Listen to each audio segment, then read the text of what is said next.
Hi, I'm Michael Beardsley, and welcome to another episode of An Actor Reacts. On this show, I watch a movie or a television show, and I react to the scenes that involve acting, filmmaking, or whatever other crap I want to talk about. Today, we'll be watching an episode of Family Guy. The episode I'll be watching today is the second episode of the third season. It's called Brian Does Hollywood. I have seen this episode before, many times actually, but I'll be watching it again to comment on it. And as always, there will be spoilers. So let's get started. Bobby! Loved you in Raging Bull. Hey, Jody, how's the baby? All right. I actually know people who do work at catering jobs while they try to pursue an artistic career, like acting or writing.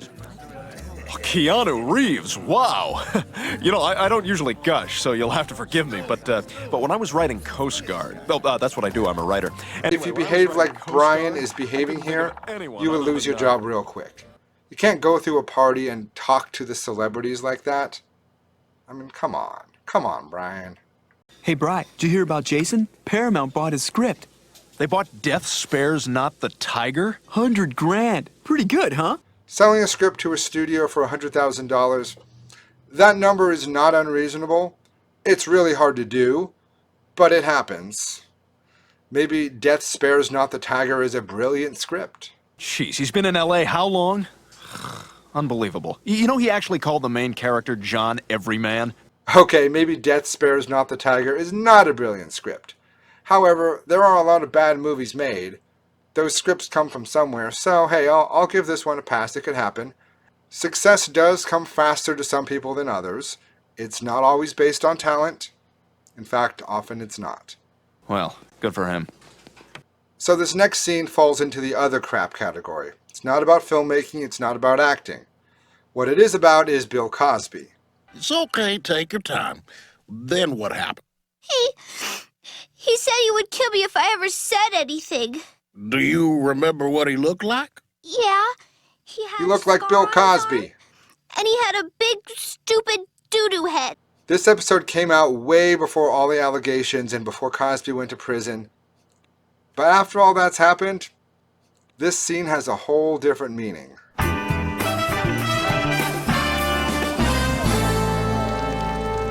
Oh my God, that's Michael Eisner. I'll take it from here, Julio. So it looks like Brian did lose his catering job, so that's realistic.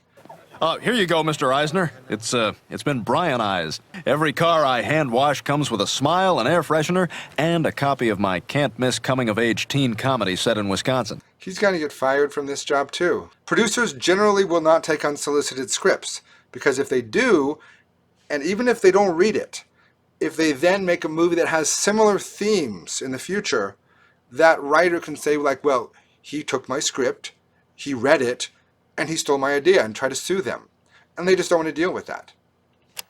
Yeah, this is a message for Brian. This is Jack Nicholson. Listen, I read your script, and it just, jumped right Jack off the Nicholson page. would not personally I call think a it's writer something about I'd a be script, excited but to be a part wait of, for so, it. Call my. Listen, I'm just jacking you, man. Me and my buddy Phil just found your script at Starbucks. Tell him it sucks. Yeah, it sucks. Give it up, loser. And don't put your number on the cover, you stupid. I'm hungry. Of course he should put his phone number on a script. That's how they contact you. I mean, in this day and age, they could email you as well, but if you don't have a representative, you need to have your phone number on that script. How's the writing thingy going? Terrible. I can't even get my foot in the door. Oh, okay, I have somebody you have to meet. He's a producer, he's great. Really? Oh, thanks. That'd be great. Well, getting your foot in the door is the tough thing that all actors, writers, and all the other creative types have, Brian. You've been in town for like a day or two. Give me a break. And that is often how people get their foot in the door, through connections. Somebody you know, getting a referral. That's how it works. Networking. I was thinking Halle Berry would be perfect as the camp counselor all the kids want to get with. You know, I'm having a brainstorm here. Have you ever thought about directing? Oh, just every waking hour. Well, I got this movie. I'm not gonna lie, it's a low-budget movie, but the script is solid. My director dropped out, and I need somebody who's smart, Ambitious and not addicted to meth. Okay, this is not how you would get into directing. You're not just going to be offered a directing job by somebody you just met. However, once again, I've seen this episode, so wait for it. Brian, can we see you for dinner? Yeah, you're not too famous to get together with your old family, are you? How about Musso and Frank's, 8 o'clock? You know, Musso and Frank's is famous. Musso and Frank's is an actual restaurant in Los Angeles. This is the outside. This is the inside. See the bar over there?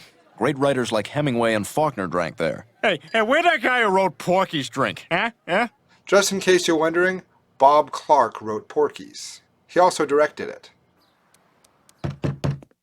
Brian, So here we have Brian arriving to shoot the film. Looks like it's just in a house, not a lot of gear, very independent.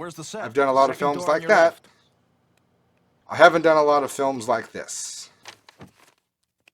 I hinted earlier that maybe it wasn't so unrealistic that he was being asked to direct. That's because it's porn. I think you need to find yourself a new director. Are you sure? There is absolutely no way I would possibly consider doing something like this. Unless I saw a script first. I've never worked on any porn, but I know people who have. Crew members who are legitimate crew members, but to make some extra money, they work on porn. While I've never done porn, I do have a few connections. I did a commercial for the porn channel X Hamster. Here's a little clip of it. So nice to meet you. I've created what I like to call the relax room. It's a private environment in which employees can feel safe to relieve stress. By watching porn? By watching porn, yes. I've also done a couple low-budget horror movies that featured actresses who usually do porn. Puma Swede was in the movie Frankenstein in a Woman's Prison.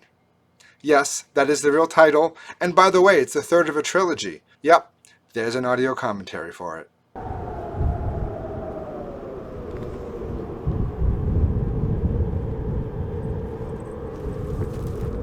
Next time you should try it with a real man. Maybe when I come back through here.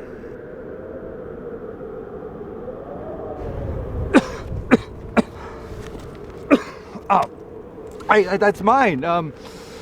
But feel free. You can have it. A brilliant man, close personal friend of mine. Short. On toilet paper.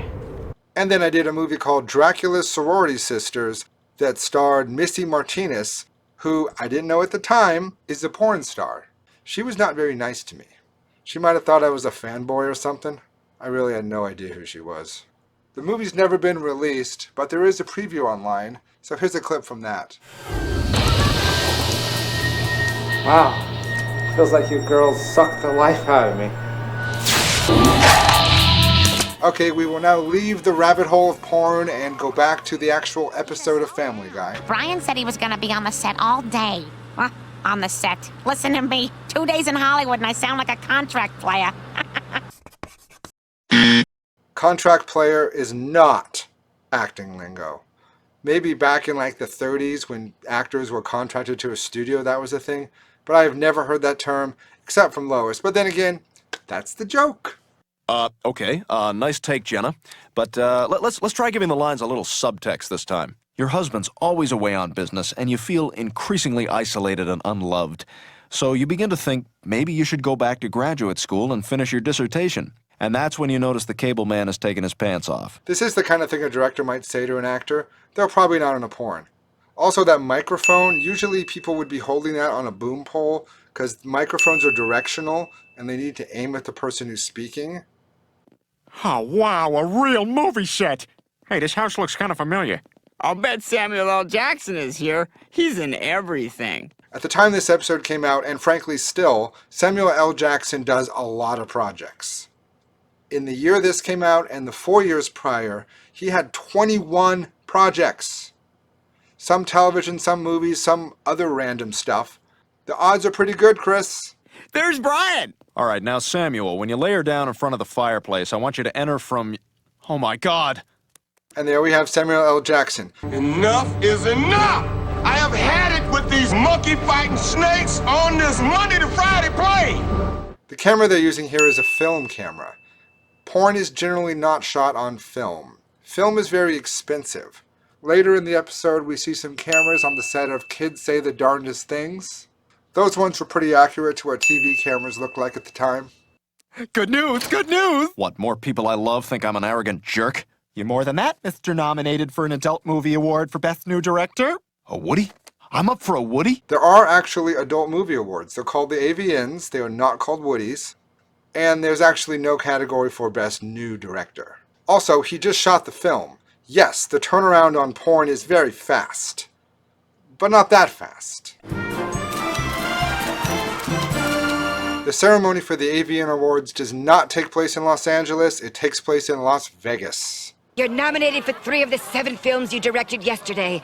Add Mama to the Train, The Purple Head of Cairo, and, what was the 3rd one? You've Got Male Genitalia.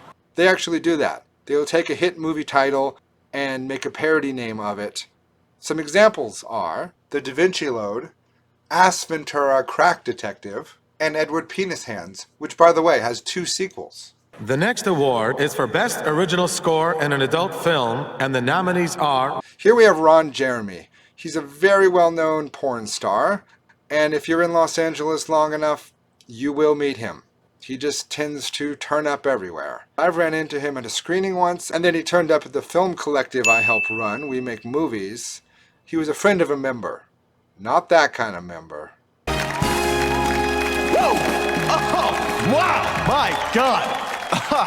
This is unexpected. It's not what AVNs look like, but then again, this isn't an AVN. This is a Woody. So that was the Family Guy episode, Brian Does Hollywood. A lot of the locations featured in this episode, though I can't pinpoint exactly where they were supposed to be, definitely look like Los Angeles. A lot of this episode focused on the porn industry. Now, I don't claim to be an expert on that, but let's do a little recap. On the good side, Los Angeles does have a thriving porn industry. Actors and writers do take menial jobs while they're trying to break into the industry. Musso and Frank's is a real place, and it seemed quite accurate. Other locations seen in this episode also seemed fairly accurate. On the bad side, some of the equipment used on the set of the porn movies seemed unlikely. The Adult Movie Awards are actually called the AVN Awards, and they take place in Las Vegas. The timeline for producing a porn was very condensed. Yes, I know, that was the joke. And for the ugly, who could it be? A big stupid doo-doo head! And Ghost Dad was the best movie I've seen since Leonard Part 6. Bill Cosby. As you've never seen him before. That's all there is for dinner, Leonard.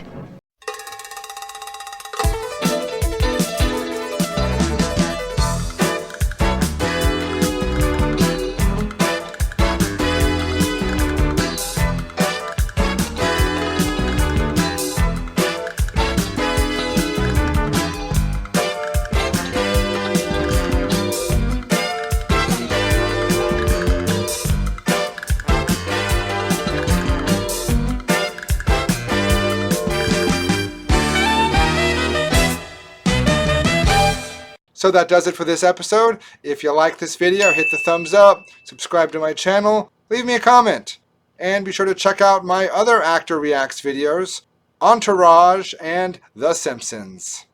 So, until next time.